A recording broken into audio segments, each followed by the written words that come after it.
Xo'p, endi keyingi grammatikamiz, ya'ni bugun ham zamon o'tamiz, ya'ni present for the future deb aytishadi uni. Ya'ni shunaqa nomlanadi ingliz tilida, present for the future. Ya'ni tarjima qiladigan bo'lsak, ya'ni kelasi rejalashtirilgan zamon. Kelasi rejalashtirilgan zamon. Zamon. Ya'ni ta'rifi bizga aytib qo'yapti, ya'ni kelasi rejalashtirilgan zamon. Ya'ni biz kelajakka kelajakda bo'ladigan ish harakatlarini rejalashtirib qo'ygan bo'lamiz. Ya'ni o'sha holatda bu zamondan foydalanamiz degan. Ya'ni qachon ishlatamiz deydigan bo'lsak, ya'ni kelajakka mm,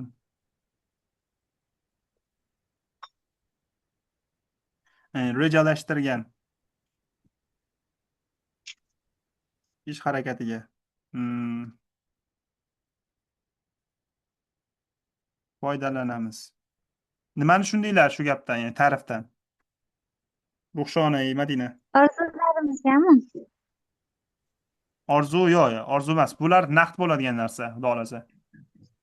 Misol uchun biror joyga ketmoqchi bo'lsak, Xo'p, agar naqd bo'lsa, xo'p, buni ham. uni bileti borda allaqachon chiptani sotib olganmiz. Aha, xo'p, shunaqa. Kelajakka rejalashtirilgan ish harakatiga foydalanamiz deyapmiz. Birinchi kelinglar, undan ko'ra formulasini ko'rib chiqaylik, qanaqa bo'lishini. Formulasi present continuous bilan bir xil. Subject plus am is are. Ya'ni present continuous bilan bir xil, faqat ajralib turadigan jihati bor.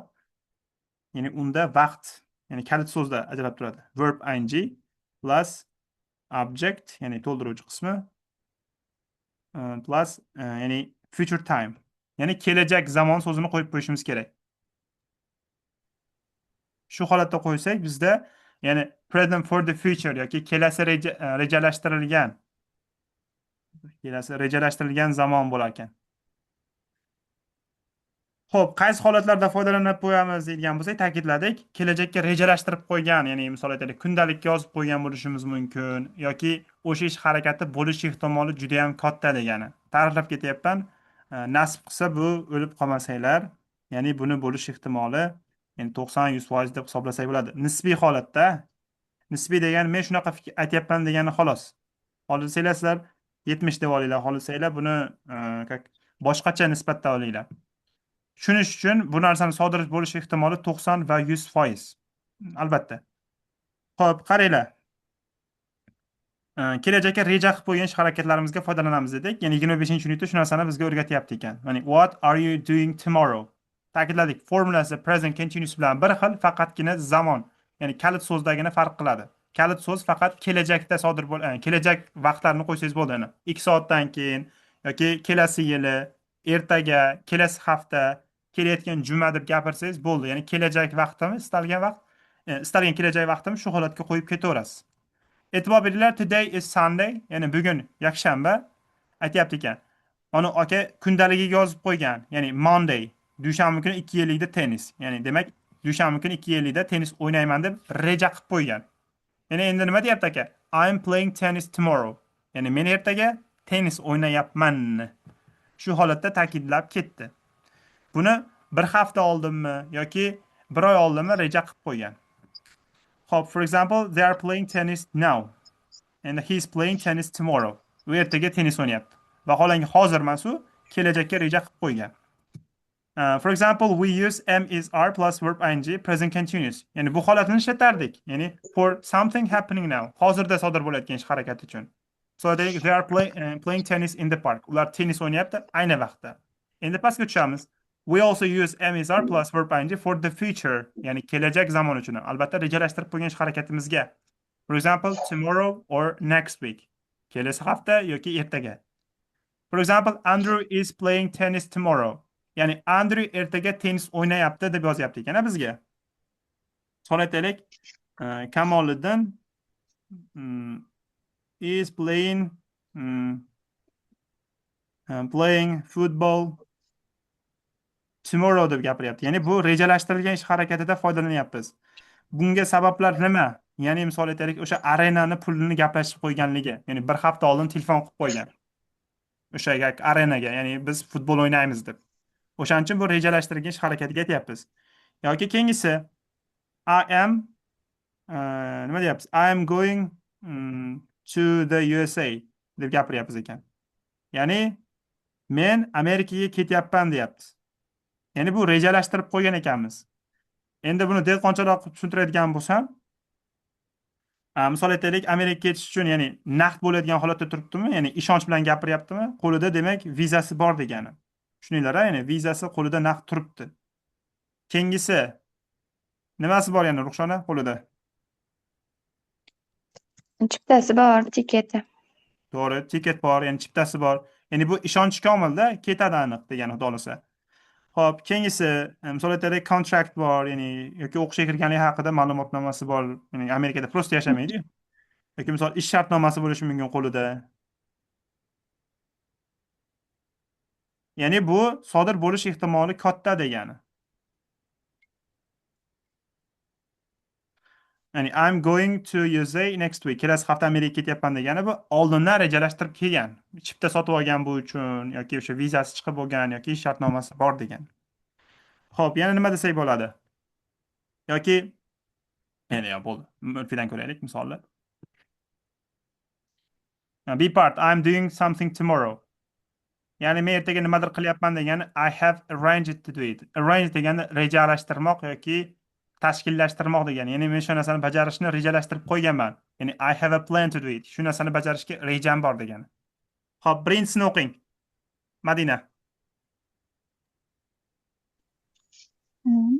Sophia is going to the dentist on Friday.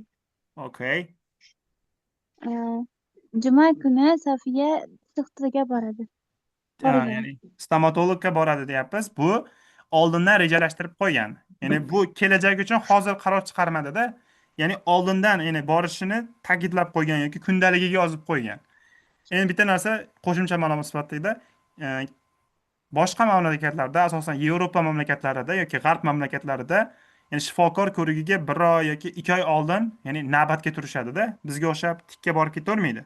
1 oy yoki 2 oy oldin yoziladi bunaqasiga, navbatiga.